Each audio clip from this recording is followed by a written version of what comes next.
নমস্কার বন্ধুরা, Piyali lifestyle with village ফুডে সকলকে স্বাগত জানাচ্ছি। আজকে তোমাদের সাথে পেঁপের একটা নতুন রেসিপি শেয়ার করব। আজকে পেঁপে দিয়ে একটা মুখরোচক রান্না করব।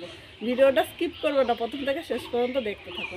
আর দেখো, আমি পেঁপে গাছে চলে এসেছি। পেঁপে গাছটির উপরে কত পেঁপে হয়ে আছে, কিন্তু হাত দিয়ে আমার ধরা যাবে না। চলো ওই পাশ থেকে পেঁপে নিয়ে আসি। আর ওই গাছগুলো একটু ছোট আছে, হাত দিয়ে কিন্তু পারা যাবে।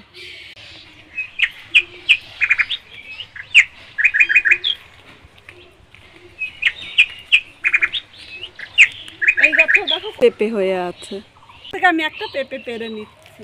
পেঁপেটা দেখো হাত দিয়ে কিন্তু আমি ধরতে পারছি।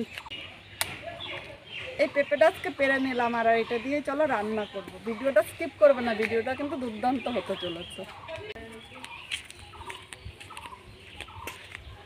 পেঁপেটা নিয়ে আমি রান্না করে চলে এসেছি। প্রথমে আমি পেঁপেটা কেটে নিচ্ছি। পেঁপেটা দেখো একদম কচি, সেরকম দানাও হয়নি কিন্তু পেঁপের মধ্যে।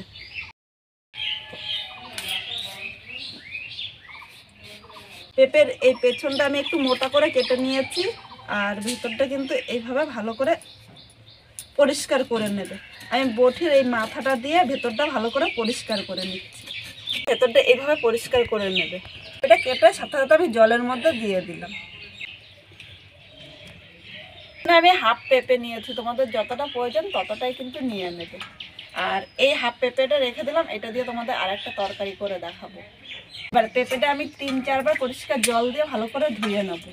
আর এটা কাটার পর কিন্তু আমি আর ধোবো না। এরকম গেটার নিয়েছি, আর এই ছোট গেটার দিয়ে আমি পেঁপেটা পুরো গেট করে নেব।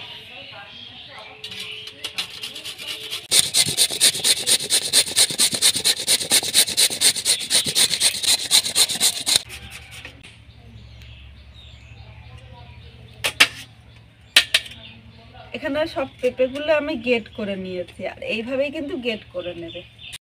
এবার পেঁপের মধ্যে আমি এখানে হাফ চামচ লবণ দিয়ে দিলাম। লবণ দিয়ে পেঁপেটা এইভাবে আমি চটকিয়ে রাখবো। এইভাবে হাত দিয়ে চটকাতে পারো বা চামচ দিয়ে, কিন্তু আমার মনে হয় হাত দিয়ে চটকানোটাই ভালো। আমি পেঁপেটা এক সাইডে রেখে দেবো 5 মিনিট, আর এর মধ্যে সব মশলাগুলো আমি রেডি করে নেবো। এর মধ্যে আমি একটা পেঁয়াজ আর 3টে কাঁচা লঙ্কা কুচিয়ে নিচ্ছি। আমি পেঁপেটা 5 মিনিট রেখে দিয়েছিলাম, আর দেখো পেঁপে থেকে কতটা জল বেরিয়েছে। পেঁপে থেকে দেখো জলটা এভাবে নিগড়িয়ে নিচ্ছি। এবার লবণ মাখিয়ে রাখলে পেঁপে থেকে কতটা জল বেরিয়েছে। এইভাবে পেঁপেটা আমি নিয়ে নেব। হাফ পেঁপের থেকে এতটা জল বেরিয়েছে। এবার পেঁপেগুলো আমি এইভাবে একটু হাত দিয়ে ছাড়িয়ে নিলাম।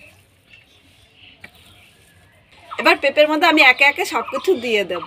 এখানে আমি 2 চামচ বেসন দিলাম। তোমরা বেসনের পরিবর্তে কর্নফ্লাওয়ার কিন্তু দিতে পারো। হাফ চামচ জিরার গুঁড়ো দিলাম, অল্প হলুদ, একটা মাঝারি সাইজের পেঁয়াজ কুচি, 3টে কাঁচা লঙ্কা কুচি। তোমরা ঝাল যেরকম খাবে সেই হিসাবেই লঙ্কাটা নিয়ে নেবে। পেঁপেটা একবার লবণ দিয়ে 5 মিনিট মেখে রেখেছিলাম, তাই এখন কিন্তু বেশি লবণ দেবো না। এবার এই জায়গায় খুব সামান্য লবণ দিলাম। চামচ আমি ম্যাগি মশলা দিলাম। আমি এখানে ম্যাগি মশলা দিয়েছি, আর ম্যাগি মশলা যদি তোমাদের কাছে না থাকে তাহলে আমচুর পাউডারও কিন্তু দিতে পারো। এবার সব কিছু আমি একসাথে মেখে নিচ্ছি। এখন কিন্তু আমি জল দেবো না, জল ছাড়া এইভাবে সব কিছু ভালো করে মেখে নেব। আমি 2 চামচ বেসন নিয়েছিলাম, কিন্তু মনে হচ্ছে আমার আরেকটু বেসন লাগবে, তাই আমি আরেক চামচ বেসন দিয়ে দিলাম। আমি কিন্তু জল দেব না, জল ছাড়া তোমরা এইভাবে মেখে নেবে। আর যদি মনে হয় খুব শক্ত হয়ে গিয়েছে তখন একটু জল দিতে পারো, কিন্তু এইভাবে মাখলে শক্তটা মনে হবে না। কিন্তু বেশি নরম আমি করব না, একটু শক্ত শক্তভাবে আমি এটা মেখে নেব। এইভাবে পেঁপেটা রান্না করলে সকালবেলা ডাল ভাতের সাথে কিন্তু দারুণ লাগে, আর বিকেলে চা কাপের সাথে কিন্তু অসাধারণ লাগে। এখানে আমার পেঁপেটা মাখা হয়ে গিয়েছে, দেখো জল ছাড়া এইভাবেই কিন্তু মেখে নেবে।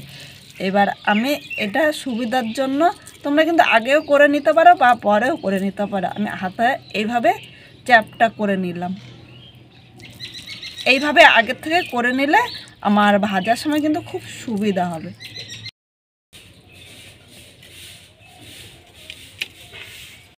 বড়াগুলো আমি রেডি করে নিলাম। এবার আমি হাতটা ধুয়ে কড়াইটা বসিয়ে দিচ্ছি। এবার কড়াইতে আমি তেল দিয়ে দিলাম। আমি এখানে সর্ষের তেল দিয়েছি, তোমরা ইচ্ছা করলে কিন্তু সাদা তেল দিয়েও ভাজতে পারো। তেলটা ভালো করে গরম করে নিয়েছি। এবার একে একে আমি বড়াগুলো দিয়ে দিয়েছি। এখন কিন্তু আমি বেশি আগুন দেবো না, তাহলে বড়াগুলো পুড়ে যেতে পারে, তাই মিডিয়াম আগুনে বড়াগুলো আমি ভেজে নেব। বড়াগুলো এক পিঠ লাল করে ভেজে নিয়েছি, এবার এই পিঠটা আমি উল্টিয়ে দিলাম, আমি লাল করে ভেজে নেব।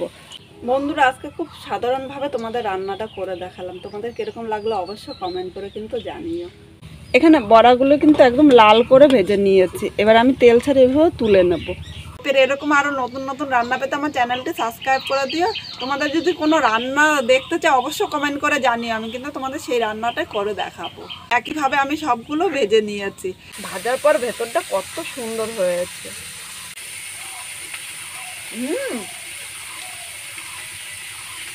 দারুণ হয়েছে, কিন্তু এটা যে পেঁপে দিয়ে করা হয়েছে বোঝাই যাচ্ছে না।